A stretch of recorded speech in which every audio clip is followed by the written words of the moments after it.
A key meeting for Fort Worth ISD's state-appointed leadership. Now a new classroom plan is moving forward.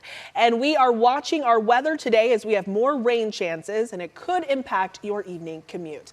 Thank you for joining us. I'm Morgan Young with meteorologist Mariel Ruiz. Mariel, we're talking about those rain chances. It's one of those like gloomy, like we should probably actually be at home with the book days. You know, that's not a bad idea for this afternoon. You know, our days end a little early. Maybe that's what we'll do this afternoon. But we're also talking about the potential for a few thunderstorms. Not everyone sees them today. And we're talking a big cool down for this weekend. I'm talking a 40-degree temperature drop. Whoa. Yeah, drastic. But first, I want to show you what it looks like outside. Satellite showing a lot of cloud cover, radar showing a little bit of rain, mainly along areas of the Red River, north of Gainesville, north of Bowie is where I'm primarily seeing it. But for the majority of us, it's just the cloud cover. We could be dealing with a little area of drizzle here and there. You may notice some sprinkles on the windshield kind of day. That's going to continue for the next several hours. Meanwhile, a little more activity has been seen right around the Red River, like I said, north of Gainesville. But look at this. This is our downtown Dallas camera. Cloudy overhead, temperature right now of 74 degrees. Winds are out of the south at about 15. That breezy south wind is what's helping the temperature climb. It's also what's helping keep some of this humidity in place. You step out, you feel it. That's still going to continue today. It'll continue tomorrow as well. This is how it plays out though over the next several days. We make it to about 78 degrees around 2, 80 degrees around 4, with about 30% coverage of rain for the afternoon. Again, that means that a lot of us won't see the rain, but the potential is there. A high today near 80.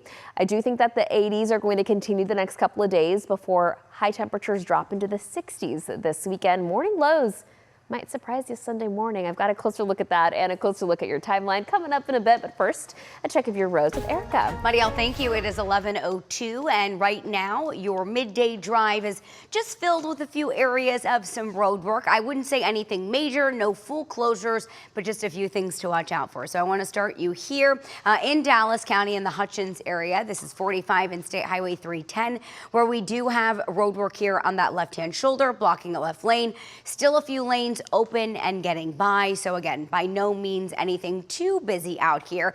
Then we're dealing with this, which we see often most days at this time on I-30 and Horizon Road this morning, making your way around the Lake Ray Hubbard stretch.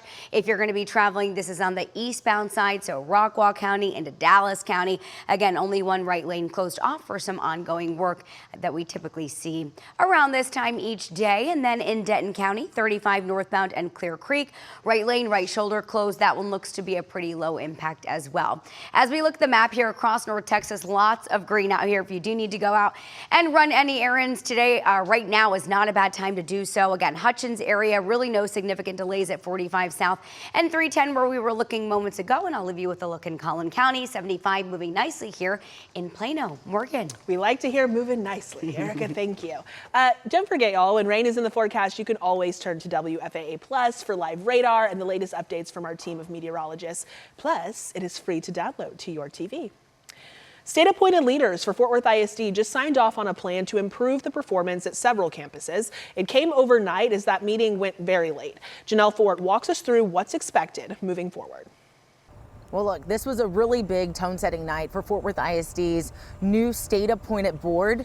This group has only been in this position for a few weeks. They were appointed less than a month ago after the state stepped in and took control of the district following years of failing campus ratings.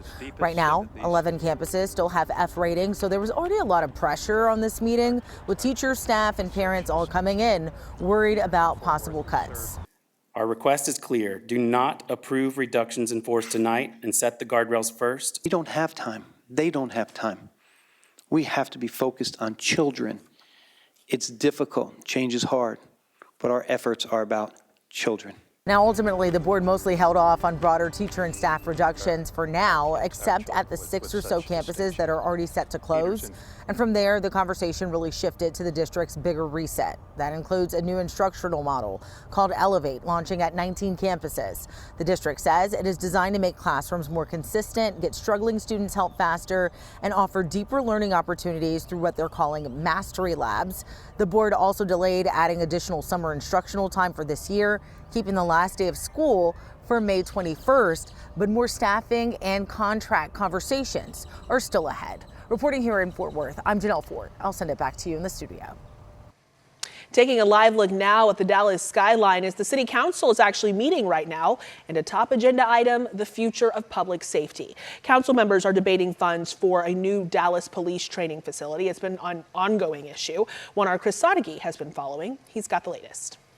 City of Dallas voters have voted in the past that they want more public safety. We could find out whether or not they're willing to pay for the ballooning cost of that safety, because at today's city council meeting, there is an agenda with documents indicating the cost of new training facilities shown in these renderings have now grown to nearly $400 million. That's nearly triple the $140 million price tag projected 5 years ago. To help pay for it, we could see the city ask voters to pass another bond package. Now, the police department is badly in need of a new training facility. They gave us this tour a few weeks ago to show us just how old, cramped, and outdated the current training academy has become since being built way back in 1990. In 2024, voters approved mandated staffing levels for Dallas PD, and the department says a new facility is key for the recruiting and training they would need to ultimately meet those mandates. As for why the project's cost has ballooned so dramatically,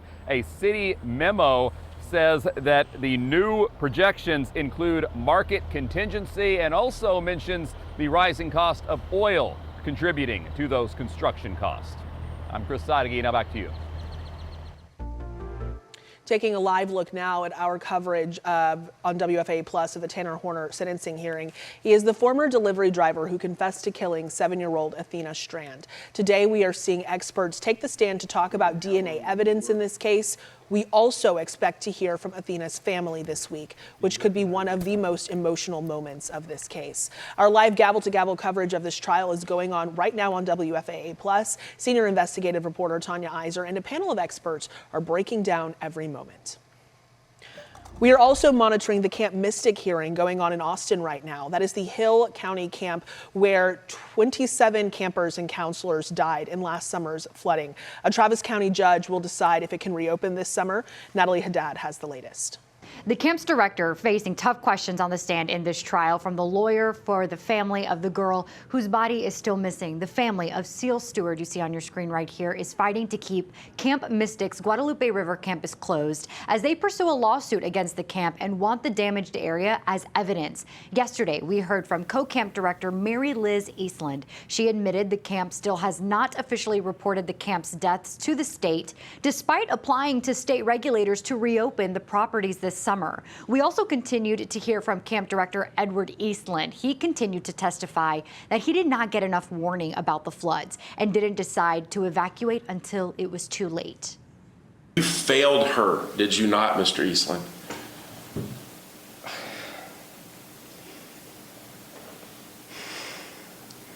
I wish we had more information. All the information was there for your entire family to see and utilize if y'all had just stayed awake and looked.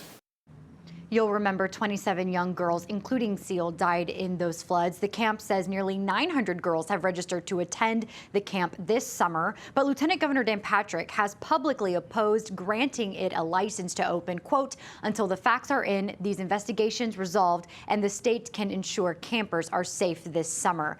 Now an Austin judge could decide what happens next at Camp Mystic. The hearing is expected to last at least through the end of today. I'll send it back to you in studio.